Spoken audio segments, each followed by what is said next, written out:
Welcome to the Church and State Auxiliary, a podcast where we review people, their beliefs, and how it affects their politics. The views and opinions expressed in this podcast are solely those of the host and not a reflection of any company or organization or group. We invite you to listen, to ask questions, and follow along. All right, everyone, welcome back to the Church and State Auxiliary podcast, and we're going to start kind of a new segment. We talked about the separation of church and state, but a topic that has been coming more to mind, and I think across everyone's mind through people that I've associate with and actually interview with individuals, is the case of political unrest. That's what I will say.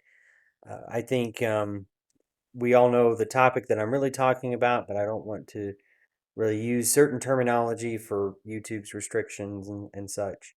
But it's definitely on everyone's mind. And I was having a discussion yesterday with a colleague of mine, and that was a great concern of him. He's a father and has kids, and he's very concerned about how society is progressing.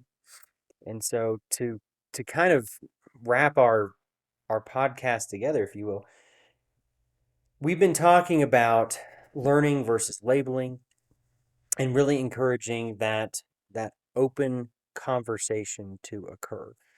And what's been interesting is as we've had those conversations about learning about each other, open conversations, inevitably we've been met with comments, or when I've asked people about that thought, a lot of the outcome has been that the automatic response to people is, well, I don't want to compromise, right? I don't want to compromise. I don't want to have that interaction. And they don't want to learn what the other side is saying. They don't, because they view that as compromising. So they don't want to learn. They don't want to compromise. And inevitably, it's followed up with some type of punitive action or some type of name calling or labeling that follows. And again, I know we've mentioned this many different times, but I want to really hit this as a home run. Why is it that learning and having a conversation with someone that has an opposing view, that's compromising your moral beliefs? I don't know. That is such an interesting concept, Jared, that we've met with, right? We as we talk to people, exactly what you're saying, somehow talking to people, understanding their point of view, and giving your point of view in response, we've transitioned to this, and I think we've talked about it in previous podcasts, where terminology, where we redefine terms, where that is no longer considered having a conversation. It has now been redefined as compromise. And okay, at some functional level in society, we have to accept that we have redefined conversation as compromise. Yeah. And we've relabeled having a conversation as compromise. And fundamentally, no one wants to compromise. Nope. Everybody wants to hold their point of view, Yes. regardless of how uninformed it is. And I'm not necessarily talking about, in the political arena. We deal in other areas in life. And the uninformed, uninitiated, unstudied, unlearned seem to think that their opinion or that their position, I won't say opinion, I don't want to imply it's their opinion, but their position, even though they haven't really studied it out, their position in their mind is well formed and well supported. Correct. And so therefore to even entertain an idea that is different than what they hold is viewed as compromise. And we've run into that in other areas where we talk to people and talk to individuals. Correct. And to pull on that thread a little bit more, it's not only viewed now by certain people a if we hold different views and opinions, right? And I challenge you on that. It's not even being viewed as compromise or conversation. It is viewed as an attack. Again, that relabeling thing can occurs. And so if I have a different opinion and I approach you with that differing opinion, I can be labeled, that can be labeled, that action can be labeled as an attack, right? And it can be viewed as a violent act against somebody depending on the words exchanged. And it's very dangerous, right? Because having a conversation, freely sharing your beliefs, those differing opinions are just that. They're differing opinions, okay? And the danger is if I relabel that as compromising or an attack or whatever word you want to use, you really eliminate, at that point, the conclusion to that would be you have to eliminate open conversation, right? Because if I want to minimize attacks at that point, then I have to start managing what type of conversations occur. And all of a sudden, you start destroying that freedom of speech very quickly. Right. And you go from a society that is a continuum of disagreement from, I don't like your color of your shoes, to, maybe we disagree on the color of your shoes, but we can, we have this range of disagreement or this range of conversation where maybe it's about your clothing, maybe it's about your religion, maybe it's about your politics, and the full other end of that spectrum is armed conflict between nations. So we've gone from this continuum of conversation and disagreement to a very binary state, whether you either agree with me Or you or don't. it's full on armed conflict, Correct. right? There is no middle ground, right? Correct. You can either agree with me or we can fight about it.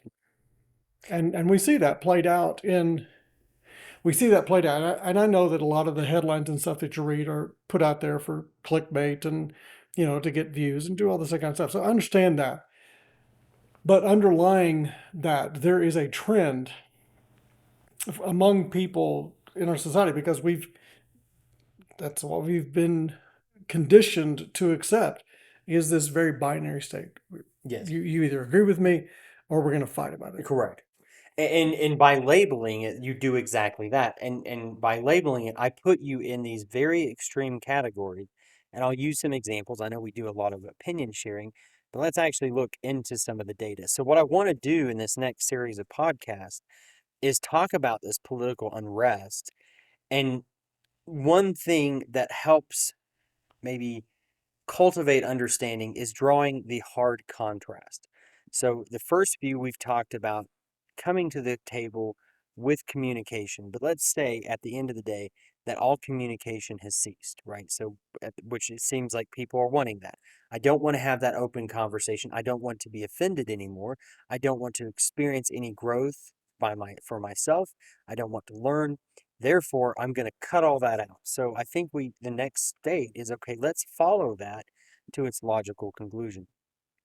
And so the question is, if everyone is truly done with conversation, learning, or compromise, what does our society look like in the next few years? I'll use some examples, and I've tried to be bipartisan, but of course, we all know coming from a scientific background, that's, it's impossible to bring your own bias out.